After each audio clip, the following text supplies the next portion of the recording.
हर हर महादेव दोस्तों, आप सभी का स्वागत है रूपा पांडे चैनल में सावन सोमवारी व्रत कथा। अगर आपकी कोई मनोकामना पूरी ना हो रही हो या फिर तमाम प्रयासों के बावजूद आपको कैरियर में सफलता नहीं मिल रही हो या व्यक्तिगत जीवन में परेशानी चल रही हो, कोई भी दिक्कत हो तो परेशान होने के बजाय अब की सावन सोमवार का व्रत करके यहाँ बताई गई व्रत कथा का पाठ करें। मान्यता है कि सावन सोमवार के दिन अगर व्रत रखकर इस कथा का पाठ किया जाए तो जातकों की मन चाहे इच्छा पूरी हो जाती है। एक साहूकार था जो भगवान शिव का बहुत बड़ा भक्त था। उसके पास धन्य धान किसी भी चीज़ की कोई कमी नहीं थी, लेकिन उसकी कोई संतान नहीं थी और वह इसी कामना को लेकर रोज शिव जी के मंदिर जाकर दीपक जलाता था।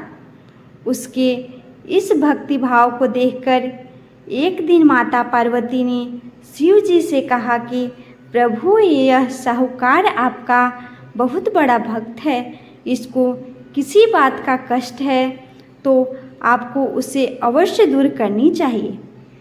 शिव जी बोले कि हे पार्वती, इस साहूकार के पास पुत्र नहीं है, यह इसी से दुखी रहता है। माता पार्वती कहती हैं कि हे ईश्वर, कृपा करके इसे पुत्र का वरदान दे दीजिए। तब भोलेनाथ ने कहा कि हे पार्वती, साहूकार के भाग में पुत्र का योग ही नहीं है, ऐसे में अगर इसे पुत्र प्राप्ति का वरदान मिल भी गया हो तो वह केवल 12 वर्ष की आयु तक ही जीवित रहेगा। यह सुनने के बाद भी माता पार्वती ने कहा कि हे प्रभु, आपको इस साहूकार को पुत्र का वर देना ही होगा, अन्यथा भक्त क्यों आपकी सेवा पूजा करेंगे। माता के बार बार कहने से भोलेनाथ ने साहूकार को पुत्र का वरदान दिया, लेकिन यह भी कहा कि वह केवल 12 वर्ष तक ही जीवित रहेगा। साहूकार यह सारी बातें सुन रहा था, इसीलिए उसे न तो खुशी हुई और ना ही दुख हुआ। वह पहले की ही तरह भोलेनाथ की पूजा अर्चना करता रहा।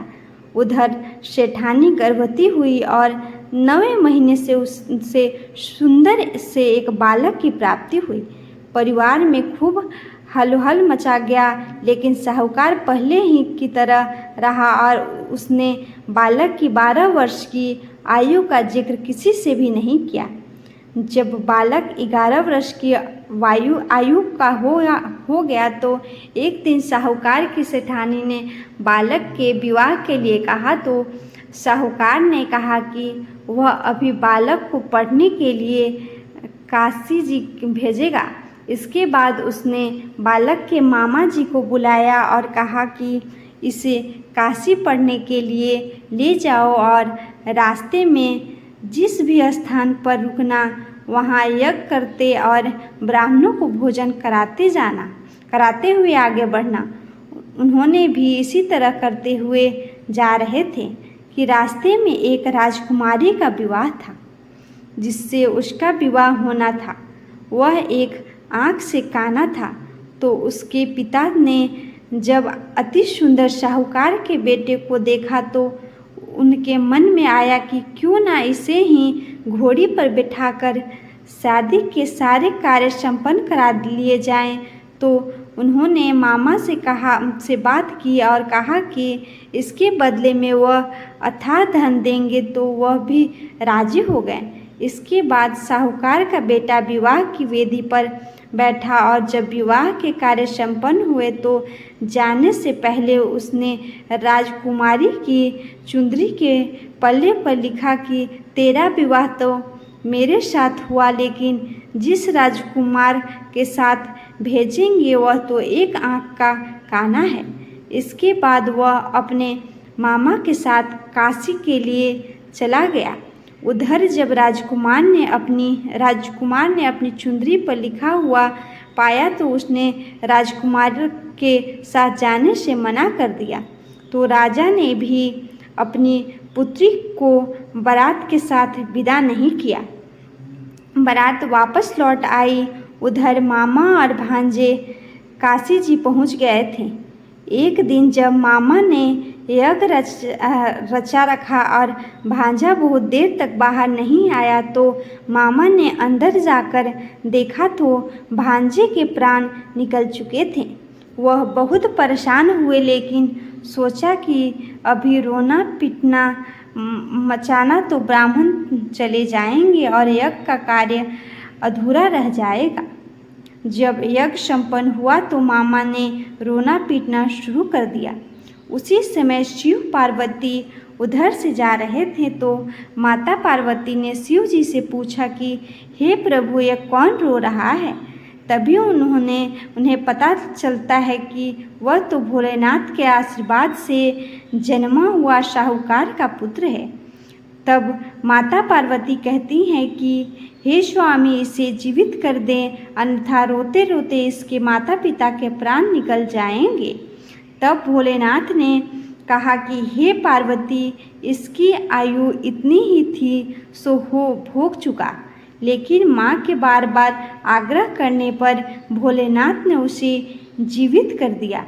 लड़का ओम नमः शिवाय करते हुए जी उठा और मामा भांजे दोनों ने ईश्वर को धन्यवाद दिया और अपने नगर की ओर लौट चले। रास्ते में वही नगर पड़ा और राजकुमारी ने उन्हें पहचान लिया। तब राजा ने राजकुमारी को साहूकार के बेटे के साथ बहुत सारा धन्य धान्य के साथ विदा किया और उधर साहूकार और उसकी पत्नी छत पर बैठे थे।